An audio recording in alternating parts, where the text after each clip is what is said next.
Hello and welcome to Moment of Truth on Labour Social. I'm Graham Hughes.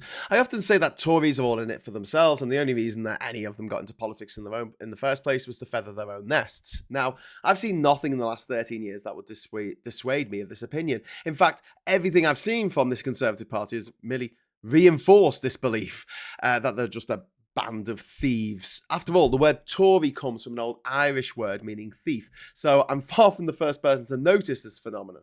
Case in point, it has emerged that Education Secretary Gillian Keegan's husband is a non-executive director of a tech firm called Centerprise, which was handed a £1 million contract from the National School Rebuilding Fund. The Department of Education has said no ministers were involved in the procurement process, but come on, we weren't born yesterday. Well, I wasn't.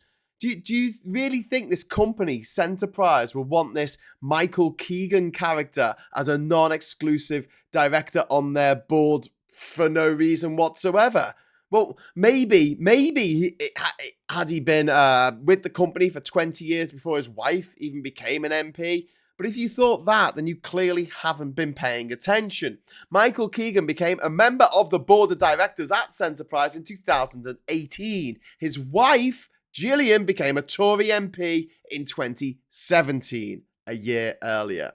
They specifically wanted him on their board because they know, just as we all do, that the Tories are as corrupt as shit. And they knew that there would be a good chance that they would be on a fast track to some particularly juicy government procurement contracts. How juicy?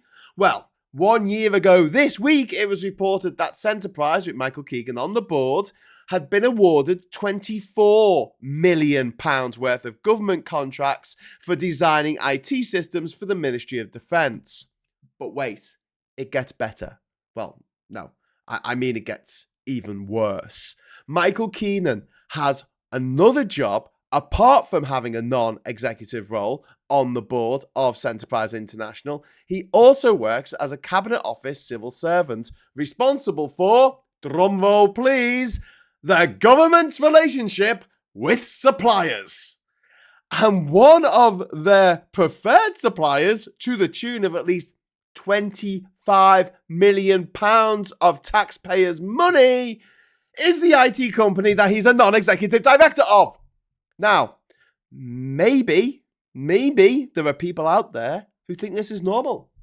People who think this is perfectly acceptable. People who don't even think that this is corruption. Those people need to get in the bin. Let me be clear.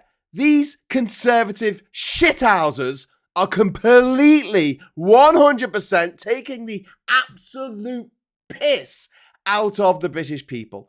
We have the highest tax burden in generations, and instead of spending that money where it desperately needs to go, such as making sure that schools and hospitals don't collapse with people inside, that money is being farmed out to private companies with connections to the Conservative Party.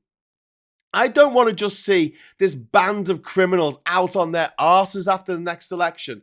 I want to see them all stand trial for their crimes.